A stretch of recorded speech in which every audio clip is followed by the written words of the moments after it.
Kwa jina la Baba na la Mwana na la Roho Mtakatifu.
Ndugu zangu wapenzi, tangu tumeanza semina mpaka kufika jana,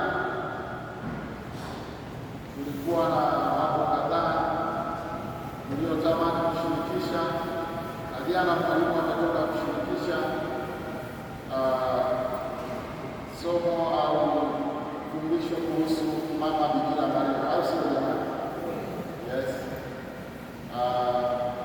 Kwenye fundisho letu jana, kama utakuwa ulifuatilia vizuri, baadhi ya madhehebu wanapinga sana kuhusu Mama Bikira Maria na wana tafsiri mbaya kuhusu Mama Bikira Maria na wanauelewa mbaya kuhusu Wakatoliki wanavyomchukulia Mama Bikira Maria. Lakini ukweli, neno la Mungu ni wazi. Hakuna namna unaweza ukabadilisha. Mimi ninapenda sana kutumia kitabu cha Mwanzo sura ya 3 na kitabu cha Ufunuo sura ya 12. Nikikuunganishia hapo, hata kama hujui kusoma na kuandika, utakuwa umekwisha fahamu kwa hakika unapoongelea Mama Bikira Maria, Biblia inafundisha nini. Kitabu cha Mwanzo sura ya 3 aya ya 14 na 15, wakati laana inaachiliwa duniani kwa sababu ya ile dhambi, yale makosa waliofanya wazazi wetu wa kwanza. Aya ya 14 na 15, Mungu akamsikia Bwana Mungu akamwambia nyoka, kwa sababu umeyafanya haya, umelaaniwa wewe kuliko wanawake, umelaaniwa wewe kuliko wanyama wote na kuliko hayawani wote walioko mwituni. Kwa tumbo utakwenda na mavumbi utakula. Lakini angalia sentensi iliyofuata, aya ya 15, ambayo ndio hoja yetu tunayotaka. Nami nitaweka uadui kati yako na huyo mwanamke, sio huyo, kati yako na huyo, sio huyo mwanamke. Nini kinaendelea kwenye hiyo? Nini kinaendelea kwenye hiyo? Neno lililokuja kutoka pale, uzito wa maneno yaliyotolewa pale ni mkubwa mno. Angalia pia kama wewe ni msomaji mzuri wa Biblia.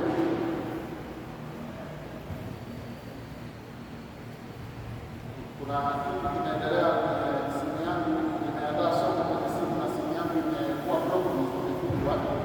Kwa hiyo najaribu kurudisha, lakini kama haikuja nitawapa story hapa kichwani hakijatoka. Sawa sawa kwa Mungu. Watu wa Mungu, nini kikatokea? Kwa hiyo niko naangalia hapa angalau kama inaweza kufundika nikapata vitu vinavyohitaji.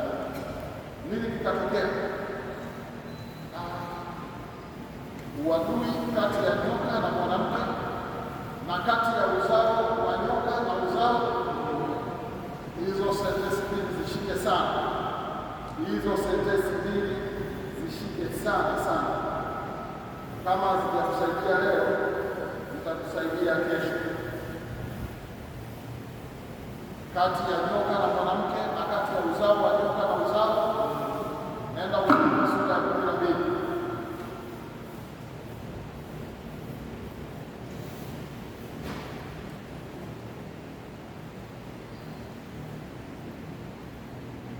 Wimbo tunaupata pale, ishara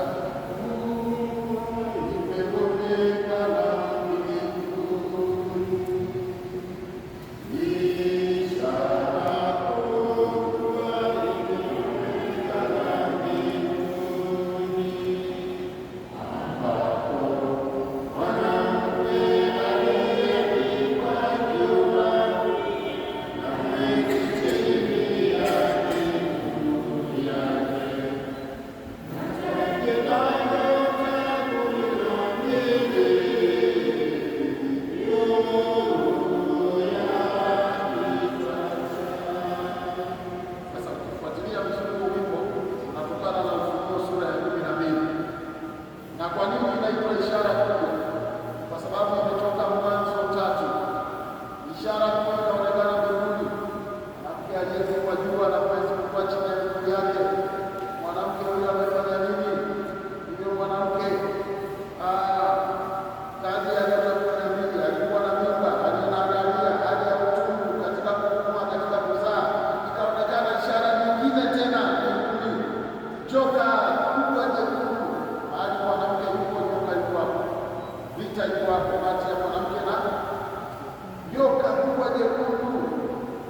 lenye vilemba 7 kila wake wamekokota theluthi ya nyota za mbinguni, akawaangusha katika nchi. Kule joka akasimama mbele ya mwanamke. Kwa nini? Kuna chuki kati ya mwanamke na uadui kati ya mwanamke na mwanamke. Huyu mahali huko nyoka anajaribu kufanya fitina. Kwenye somo langu wale mkiingia kwenye YouTube, mwanamke ni lango, nenda kaangalia kilichozungumza. Mwanamke ni lango. Wamama wengi, sio wote, wengi wanatumiwa sana na adui kwa kujua na kujua. Nenda katafute somo linasema mwanamke ni lango, unapata faida kubwa sana. Anasema nini? Akasimama mbele ya yule mwanamke aliye tayari kuzaa, ili azaapo ampe mtoto wake, naye akazaa mtoto mwanamume, yeye atakayewachunga mataifa kwa fimbo ya chuma. Mtoto mwanamume atakayewachunga mataifa kwa fimbo ya chuma. Huyo mtoto ni nani? Kwa hiyo huyo mwanamke ni nani? Nyoka alikuwa amesimama mbele ya nani? Kwa hiyo pale tulipoambiwa na huyo mwanamke, sio Eva, Maria. Nyoka anamchukia Maria na uzao wa nyoka wote wanamchukia Maria. Yeyote anayeongea vibaya juu ya mama Bikira Maria, hata kama anataja jina la Yesu, Yesu alisema si wote wanaosema Bwana Bwana. Anaweza kulitaja jina la Yesu lakini akawa adui mkubwa wa Yesu kwa kujua na kwa kutokujua. Hapa kuna uzao wa nyoka na uzao wa shika hiyo kichwani kwako. Mwenye masikio tunaenda pamoja watu wa Mungu. Haya, nini kikatokea? Twende aya ya 16 au tuanze ile ni kwa sura ya 12 ile, au ili kwa faida yako wewe tuanze aya ya 15. Nyoka akatoa katika kinywa chake maji kama mto, amfanye yule mwanamke kuchukuliwa na mto ule. Nchi ikamsaidia mwanamke, nchi ikafunua kinywa chake, ikaumeza mto ule aliotoa yule nyoka katika kinywa chake. Ndugu yangu, unapokaa na mama Bikira Maria uko salama. Nenda kaangalie sanamu nyingi za mama Bikira Maria, bila shaka hata hiyo leo kuna nini kimefanyika hapa. Nafikiri settings kule haijakaa sawa.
sijui sasa shida ni nini kwa hakika, hatujui shida ni nini kwa hakika, lakini basi kimsingi nini kikatokea? Huyu mwanamke alipofanya hivyo, mwanamke alipokuwa nyoka anafuata kinywa, nchi imefungua kinywa ikaupokea ule mto, ikamsaidia mahali uko na Mama Maria. Ndugu yangu, ninakuhakikishia uko salama, uko salama. Enzi zetu tulikuwa tunaimba wimbo mmoja unasema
mashaka mengi yana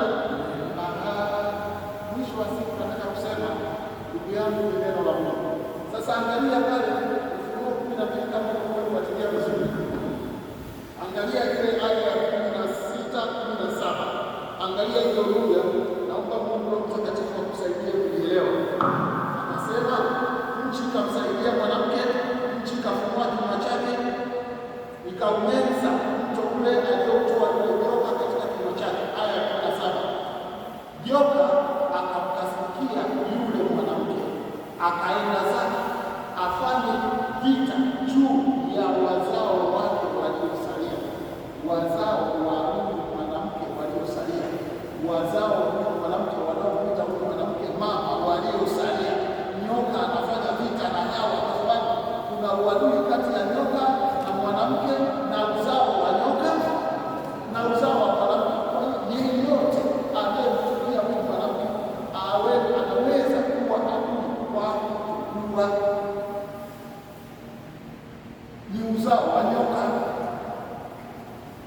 Naomba nikuhakikishie, kama kanisa automatically unaenda kanisa ambalo alimheshimu Mama Bikira Maria, unauganika kwenye uzao wa nyoka.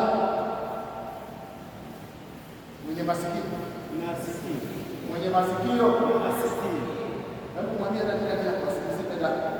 Mwambie mwenye masikio na asikie.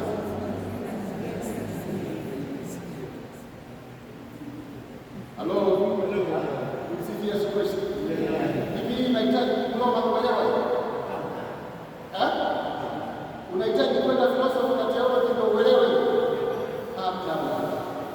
Ndugu yangu, sasa mimi leo nilitaka niwashirikishe historia. Watu wengi hawafahamu historia ya Rozari. Kwa kweli nilikuwa nimeiandaa vizuri, nimeiweka vizuri kwenye nini, lakini mambo yangu ya internet hapa wamehaki, sijui ni nani amehaki. Naomba Mungu tu waniache kidogo nisipotee, lakini kusema lazima tuseme. Ndugu yangu, nisikilize tena.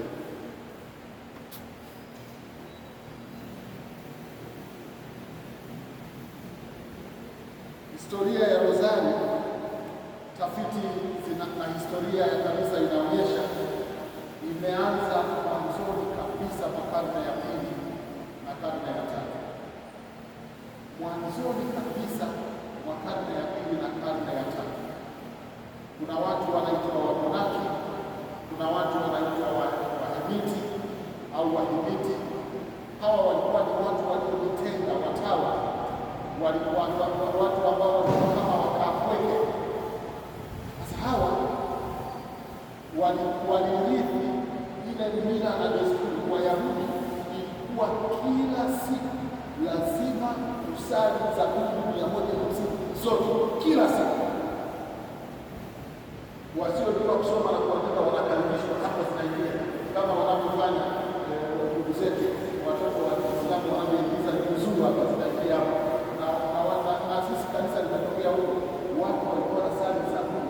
Wakristo wa kwanza walikariri Zaburi 150, waliiga matokeo ya Kiyahudi. Kwa Wayahudi kulikuwa vitabu vya Torati kichwani, ilikuwa lazima, yaani hata ukichukua vitabu vyote ukachoma moto viko hapo. Sasa siku hizi hata ukikupa kukariri ngojera tu mbili unapata tatu. Muulize jirani yako unapata tatizo gani? Halo. Sasa watu walikuwa wanasali Zaburi, baadaye wanasahau wamesha sali Zaburi ngapi. Kwa hiyo walichokuwa wanafanya, wanaokota mawe au kokoto au mbegu za miti, mbegu kubwa za miti yenye matunda ambayo ina zile mbegu nzuri ambazo saa ingine kwa watu wanaweza kuchezea kama bao kama hiyo, sio? Walikuwa wanazichukua zile 150. Ukisali Zaburi ya kwanza unaweka hapo, Zaburi ya pili unaweka ili ukumbuke huko Zaburi ya tatu. Maana inawezekana katikati ukatuma, nenda labda kaangalie ng'ombe, unaenda unarudi, unaendelea na sala mpaka jioni uwe umemaliza Zaburi 150. Sasa unajua ulikuwa ukisafiri kule mzigo wa mawe unafanyaje? Au ule mzigo wa zile mbegu, unabeba mzigo, kusali lazima usali na lazima uhesabu huko Zaburi ya ngapi, usije ukasahau vile unaanza moja. Imeenda karne ya 3, hawa Wahimiti na Wamonaki wakagundua kutengeneza kamba ndefu, halafu unaweka vifundo. Kamba ndefu unaweka vifundo 150. Unapohesabu unaivuta ile kamba, kifundo Zaburi ya kwanza mpaka inaisha 150. Katikati ya karne ya 3 na ya 4,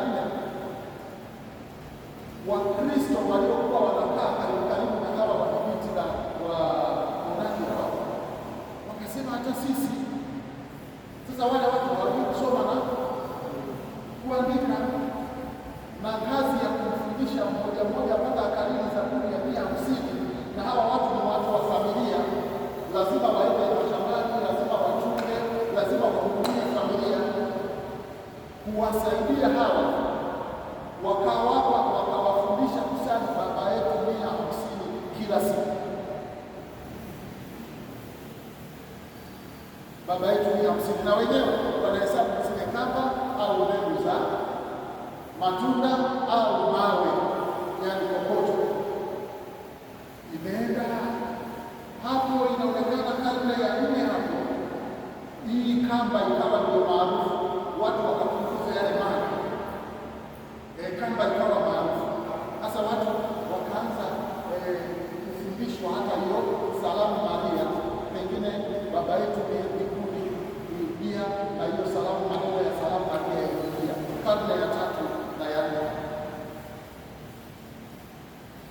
Karne ya 6, mtaalamu mmoja inaonekana labda ni haya mashirika ya samani hapo bado sichangani historia. Unajua sasa anatoa hapa, nimeandika hii historia ni ndefu hapa, ninapowaambia hivi nimeshasafiri miaka 300 mpaka 400. Kwa hiyo unaona ninajaribu kuisamani kidogo. Akatokea mtaalamu mmoja aliyewafundisha kusali hii salamu Maria, lakini akasema wakaiweka katika mafungu ya rozari ya furaha, ya uchungu na ya utukufu. Kulikuwa na sala, wanasema tulikuwa na sala kama 3 au 4. Tukiacha kwa jina la Baba yetu, kanuni ya imani, salamu Maria zile tatu. Kanuni ya imani ilikuwepo tangu hiyo karne ya pili ya tatu, halafu mwishoni walikuwa wanamaliza kwa kukumbuka roho za waamini marehemu mara chache, japo hiyo imekuja kuthibitishwa zaidi baada ya tukio la Mama Bikira Maria la Fatima, na ndio maana wakaongeza ile sala ya 6 inayosema Yesu mwema, uziokoe roho zinazoteseka. Hii imeingia karne ya 19 hapa. Sasa wataalamu wanasema watu wakaanza kusali hiyo salamu Maria, lakini salamu Maria ilivyo sasa haikuandikwa popote, ila Mtakatifu Dominiko karne ya 16 inaonekana Mama Bikira Maria alimfundisha Dominiko kusali hii rozari tunayosali sasa, Bikira Maria mama wa rozari. Inaonekana haikuandikwa mahali, wanasema hakuna mahali aliposhuhudia Dominiko, ila ndiye aliyeieleza na akaboresha baadhi ya mambo, hasa kuingiza haya mafungu, namna ya kuyapangilia na kadhalika, kuyaboresha hizo sala zilizoingizwa katikati. Inaonekana Mtakatifu Dominiko karne ya 16. Ndugu zangu wapenzi, sasa karne ya 18 ukolitokea vita. Sema hivyo simeelewa. Kule mwisho umeelewa. Hivi kule mwisho mnasikia kabisa. Nishukuru Mungu. Nikisema hivi simeelewa. Vita ilipigana na inaonekana ni sasa hivi tutaita watu walikuwa wamewashinda jeshi la Wakristo, na wao wanaonekana walikuwa na manuari zaidi ya 200, walikuwa na wanajeshi zaidi ya 200, na inaonekana Wakristo walikuwa na wanajeshi kati ya 15,000 na 30,000, kati ya 100,000. Unajua hao ni kidogo sana. Sasa kuna ufunuo ulijitokeza kwa sista mmoja, na huyu sista akaleta kutoka Mtakatifu huo ujumbe. Kwa hiyo wanajeshi wote wakabeba rozari, na siku ile ya vita inaonekana manuari nyingi za maadui ziliharibika, zikazama, na wengi walikufa na wengine wakashikwa mateka. Halafu meli za Wakristo ziliumia chache, na mateka wengi walikuwa wamekamatwa au walipogeuka wakarudi, na ilikuwa tarehe 7 mwezi wa 10. Yaani kwa lugha rahisi, Mama Bikira Maria alipigania kanisa kwa vita vigumu, tunaita vita vilivyoshindikana, vita vikali. Na hivyo Baba Mtakatifu yule wa wakati ule akatangaza kwamba mwezi wa 10 utakuwa mwezi wa rozari, Mama Bikira Maria mama wa rozari utakuwa. Kwanza walianza tarehe 7 mwezi wa 10, baadaye ikatangazwa mwezi wa 10 utakuwa mwezi wa. Kwa hiyo mwezi wa 10 ni mwezi wa kuombea mambo magumu yaliyoshindikana, ni mwezi wa kumshukuru Mungu kwa mambo ambayo Mungu hakupigania hata kama wewe mwenyewe hujui. Unajua sasa ingine kuna watu wamenikosa.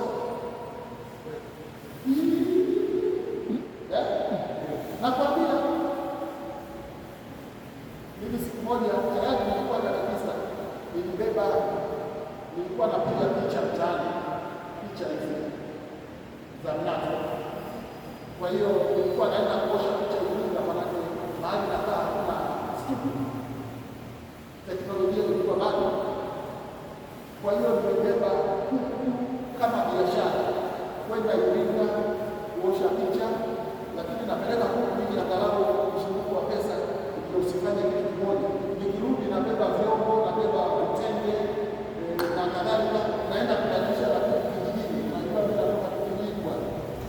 Sasa nikiwa pale Iringa mimi nimekata tiketi kurudi sasa kijijini kwangu.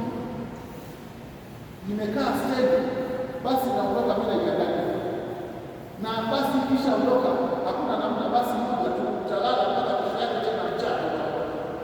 Kwa hiyo utalipa pesa kulala, utalipa pesa chakula, lakini ukimuuliza kwa nini sikupanda ile basi na nikapata tiketi, hata mimi moyo umekuwa mzito kusafiri. Lakini ndugu yangu, nilikuwa na sala rozari 14 mpaka 20 kila siku. Mama yangu amejelea hiyo. Kwa hiyo nikishika rozari hizi 1, 2, 3, 14 mpaka 20 kila siku. Mzunguko 1, 2, 20. Kwa nimekaa zangu pale, gari linaondoka. Kesho yake tunakuja mlima Nyamoro, nakuta ile gari imeshuka bondeni, watu wameishia pale. Ukiniuliza, na hatukuwa na simu zamani useme ninatoa taarifa. Ukiniuliza kwa nini sikupanda ile gari, hata mimi siwezi kukwambia. Halo, naongea na mtu. Kuna vitu vingine Mungu amekutetea. Mwezi wa Mungu ni mwezi wa kuambia Mungu, Mama Bikira Maria, asante kwa mambo unayojalia kanisa hata leo. Na mimi nawaambia hata hiyo vita inayoendelea sasa hivi, na wahakikishia kama nyinyi ni Wakristo, kama tena rozari, mtaniambia nitakachotokea. Mama Bikira Maria kanisa. Mimi nawaambia ukweli, sio nadhani. Hata wao wanajua. Hata maadili wanajua. Sasa katika kanisa mwezi wa 5 na mwezi wa 10 ni mwezi wa rozari. Sasa napenda kufuatilia bado vizuri, kuna vitu kadhaa nataka kufundisha kuhusu mwezi wa 5, lakini nakuhakikishia kwamba Wakatoliki wewe kila mwezi wa 10 wanasali rozari, na wala hawajui kwa nini mwezi wa 10 ni mwezi wa rozari. Wanasali mazoea tu kama mwanzo na sasa na siku zote na milele, na ndio maana hata wakati faida ya kutosha kutokana na huo mwezi. Sasa uisikilize kidogo kama utanielewa. Tangu hiyo karne yaani mwezi wa 10 kwa mwezi wa rozari umetangazwa karne ya 18, lakini tangu karne ya 18 mwezi wa 10 tumeshatokea matukio mazito makubwa mengi. Niko nakupa historia ya rozari leo, au sio? Na mwezi wa 18 tuanze na vita kuu ya pili ya dunia. Wale wanaofahamu yale mabomu yaliyopigwa Hiroshima na Nagasaki, mabomu ya nyuklia. Kuna tukio moja la ajabu. Nikiongea hapa mpaka 2013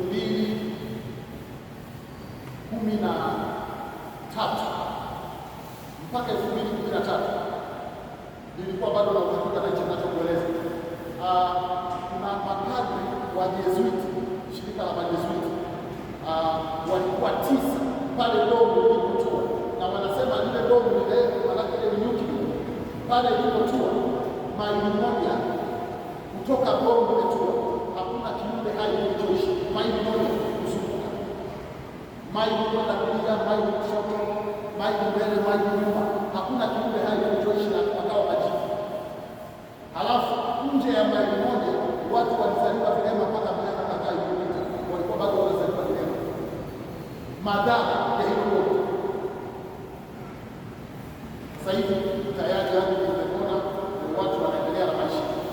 Ndani ya kama mita kati ya 30 na 90 kulikuwa na nyumba ya mapadri hawa, walikuwa 9, na ilikuwa alfajiri kati ya saa 9 na saa 10 hilo bomu lilipopiga. Wao walikuwa mwezi wa 10 na walikuwa wanasali rozari. Mama Bikira Maria alikinga ile hata alama hata ufa, na wale mapadri 9 wote walipona, na 3 mpaka 2014 walikuwa hai, walikuwa Roma kama sehemu ya kitu cha ajabu kama makumbusho. Na hiyo siri alikuwa imetolewa pia na mama zetu Lucia, Francis na Yasini. Ni kwa vile tu na waongelea wengi waliokufa, mmekuwa hai, mngeshampigia Mungu makofi.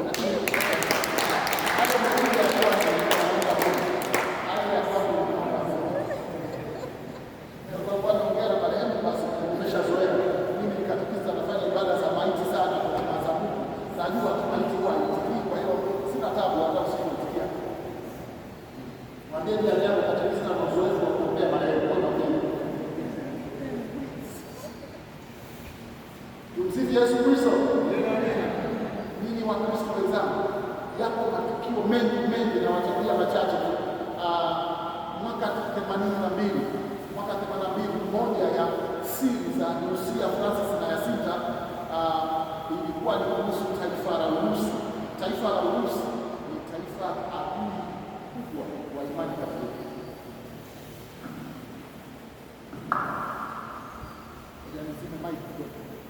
Sasa mlioko mbali mnisamehe, nyie mlioko karibu mtawaambia ili nitoke hapa hewani kidogo. Mwaka 82 moja ya siri alizotoa Yohane Paulo wa pili, kwa sababu Lucia alikuwa amemweleza mwenyewe. Mwaka 82 wakamwambia Urusi ina mpango wa kuangamiza Katoliki duniani, na ukifuatilia hata sasa hivi tunavyoongea, Waarabu wote wako nyuma ya Urusi. Nchi zote ambazo hazipendi kanisa Katoliki, Korea, China, Korea Kaskazini, Uchina kule, hata padri haruhusiwi, wala hawaruhusu maaskofu. Anasema kama mnataka askofu, yeye ndo ateue askofu, rais ateue askofu. Hawako huru wa Katoliki. Hizo nchi ziko chini ya Urusi. Urusi inataka kuangamiza Ukatoliki, ndio adui mkubwa kuliko dini wote mnavyofikiri. Siku Urusi ataongoza dunia, muwe na uhakika kanisa Katoliki limeingia kwenye mateso mabaya. Sasa siri ikawa kwamba Mama Maria mwezi wa 10/82 duniani kote, Baba Mtakatifu akaomba maaskofu wote, katedro, kuwe na mkesha katedro zote duniani. Mwaka 82 mwezi wa 10 ukawa na mkesha kuombea taifa. Ilifanyika 81/82 kuombea taifa. Urusi Soviet ikavunjika, umoja wa Urusi ukavunjika na ulirudi nyuma miaka 40.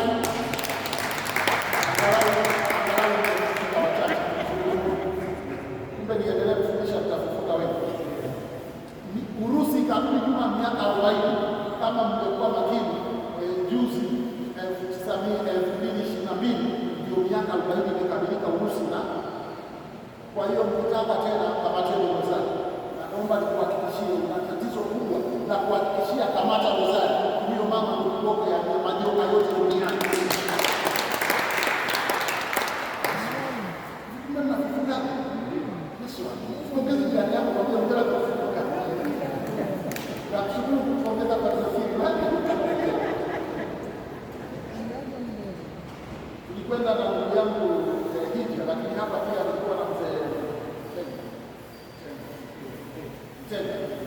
na mke wake, tulikuwa pamoja.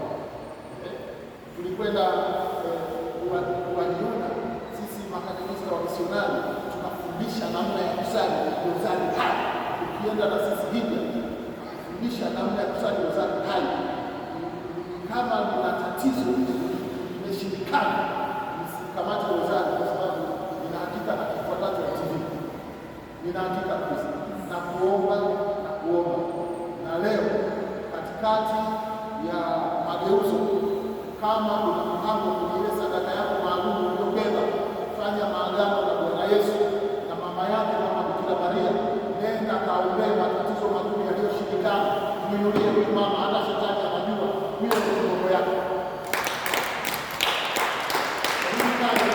Aya ya 17 pale Ufunuo 12:17, joka akamkasirikia yule mwanamke, akaenda zake afanye vita juu ya uzao wake waliosalia, wazishikao amri za Mungu na kuwa ushuhuda kwa Yesu Kristo, naye amesimama juu ya mchanga wa bahari. Ndugu yangu, joka anayetajwa hapa ni Shetani, na amechukia huyu mwanamke kwa sababu yule amemleta Yesu, halafu amechukia na wale wote wanaomuita Yesu, wanaomuita mwanamke huyu mama, maana hao tayari wanakuwa wadogo zake Yesu. Ndio sisi wa Katoliki tunajidai na Anglican High Church na wenyewe wanasali rozari. So mimi pale ukienda bahari panaitwa Sukamahela, pale kule mlima Sukamahela ndio kitovu cha katikati ya Tanzania. Mama mmoja ni Anglican High Church alimwomba askofu wa jimbo la Singida, wamejenga kituo cha hija pale cha kusali rozari, mama wa Fatima. Na pale Sukamahela aliyejenga hicho kituo na kuweka hii sanamu ni Anglican High Church, wala sio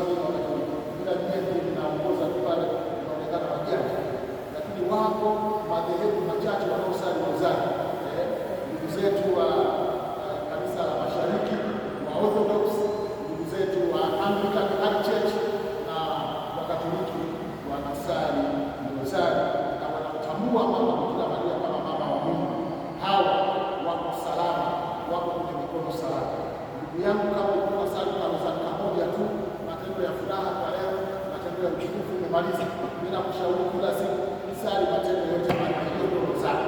Kama haujasali matendo yote manne, haujawahi kusali rozari. Rozari ili iwe rozari, lazima usali matendo ya furaha, matendo ya uchungu, matendo ya utukufu, matendo ya mwanga, yote manne. Hiyo ndio rozari, sio kale karobo unasali wewe karobo, unasema umesali rozari kale karobo. Muulize jirani yako, mpaka leo unasali robo au unashaanza kwa mzee?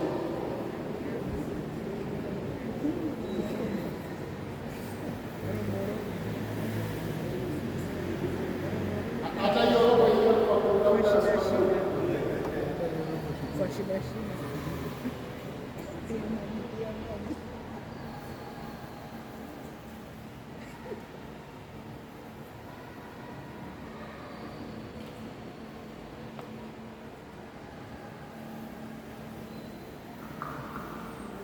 yule mtoto wangu alitoka ndani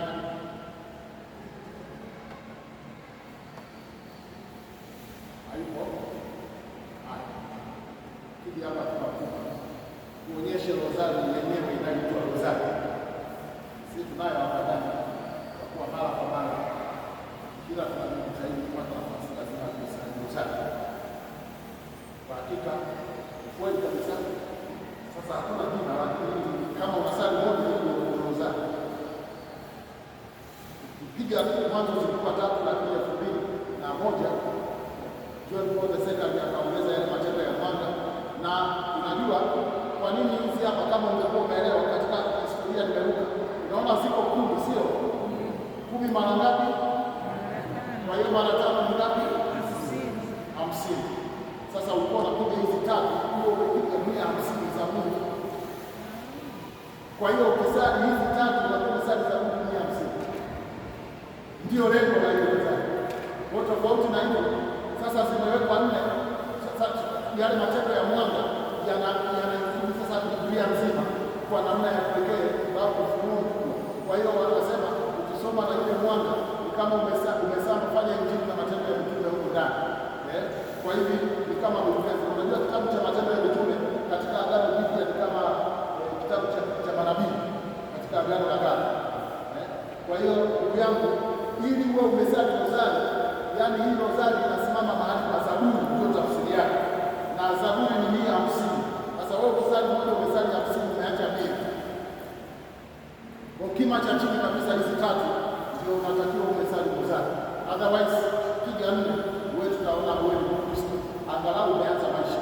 Jana niliongea na wanamoyo. Nafikiri wanamoyo wataenda mbele kidogo zaidi. Kuna vitu kugusa pale. Wenzetu watakuwa wameelewa zaidi kutokana na aina ya mafundisho tuliyofanya jana. Tumsifu Yesu Kristo. Ndugu zangu wapenzi, sasa nilichokuwa nataka kuwaonyesha kwa leo, nataka kuwaonyesha historia ya rozari takatifu, na kwamba kwa hakika wewe kama unasali rozari tu kwa sababu wengine wanasema rozari haimo kwenye Biblia, hadi maneno wanasema hayapo kwenye Biblia. Naomba nikuonyeshe, nilikuwa nimeandika vizuri lakini unisamehe. Kesho kama mitandao yangu itakaa vizuri, kama sio natafuta njia nyingine nitakupatia. Lakini hili fundisho hili linalotolea hapa la rozari tupo kwenye kulifanyia rekodi, utalikuta kwenye masomo yetu kule na kwenye zile flash utalipata likiwa zima kabisa, likiwa zima lote hapa kwa kipande pale nitakuwa nimeonyesha mwanzo mwisho. Kwa wale ambao mtakuwa mmebahatika kupata hizo flash utalipata. Sasa hoja yangu ni hapa, nimesema rozari moja ina 50, sivyo?